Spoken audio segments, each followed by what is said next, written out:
Foundation Day, Teachers Day at Family Day nga pala ng mga araw na to mga mare, kaya umattend nga kami sa event ng school ni Aya, pero dito siya hineld sa may gym sa plaza. Meron ngang sayaw sila Aya mga mare at sobrang na-excite na rin talaga ang mami siyang makita ang baby Aya na sumasayaw dyan sa gitna. At nung mag-start na ngayong program mga mare, una nga rin palang sumayaw eto mga teacher sa may Happy Heart School. Nakakatuwa nga din sila tingnan mga mare dahil nga magaling sila lahat sumayaw. After nga sumayaw ng mga teachers mga mare, tinawag na nga rin kaagad ang mga nursery kaya eto dinala ko na nga rin kaagad si Aya dito sa may harapan dahil nga i-arrange na sila ng teacher nila. Sobrang na nga din ako na-excite mga mare makita ang anak ko na sumasayaw dyan sa gitna. Naku, parang performer din talaga itong anak ko, manang-mana sa mommy yarn. Grabe, hindi pa rin talaga nagsisink in sa akin mga mare na makikita ko yung anak ko na sasayaw dyan sa gitna. Sa mga oras nga na yan, medyo kinakabahan nga ako. Hiniisip ko kung ano kayang gagawin ni Aya dyan sa gitna. Iiyak ba siya? Tatawa ba siya? Or hindi maglalaro ba siya? Di ko alam. Kasi yung mga anak natin mga mare, may iba't ibang mga mood yan. Minsan masaya, minsan malungkot, minsan maldita, mga ganun. Kaya iwasan din talaga natin i-compare yung mga anak natin sa ibang bata kasi nga sabi ko nga sa inyo, may kanya-kanya yan silang mga ugali. Anyways, sa mga oras nga na yan, ina-arrange pa nga ng teacher ang mga students niya mga mare. Then after naman noon, sinimulan na nga rin kaagad nila ang sayawan. Grabe, sobrang natutuwa talaga ako dito sa anak ko. Talagang magaling kumende.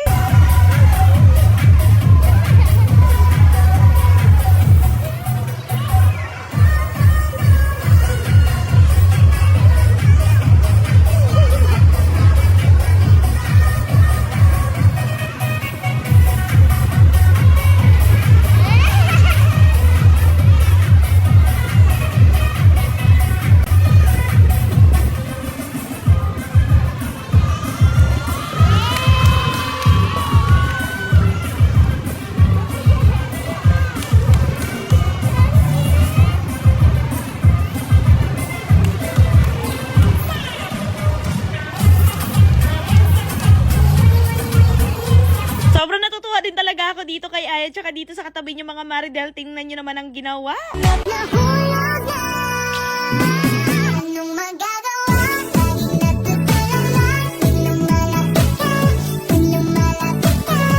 Pero kidding aside mga mare, etong dalawa daw talaga ang pinakamagkaibigan sa school. Kinikwento nga din sa akin ni Aya mga mare na meron nga daw siyang friend sa school na boy. At eto nga yung kanyang tinutukoy. So yun, kitang-kita ko talaga kay Aya mga mare na sobrang nag-e-enjoy talaga siya sa ginagawa niya at sobrang nag-e-enjoy siya sa pagsasayaw. Grabe no, napakabilis lang talaga ng panahon. Parang kailan lang nung pinagbubuntis ko ang batang ito. Pero ngayon tingnan nyo naman, malapit na akong magkaroon ng dalaga. O siya, yun lang muna ang update for today's video. See you on my next vlog. Mwah!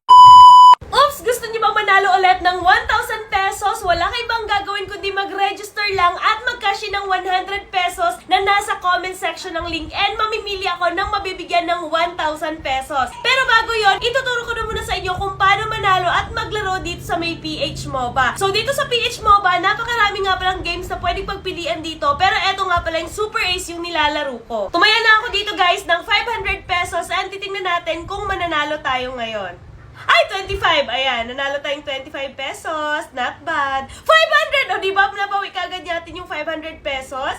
Ay, 200! Nanalo ulit tayong 200 pesos. Ay, 250! Ayan, nanalo tayong 250. Ayan! Let's go! Ay! 4,400 pesos! Hala, ang laki! OMG! OMG, ang laki ng napanalunan natin! 500 ulit! Oh my God! Ay, 6,000! OMG, ang laki!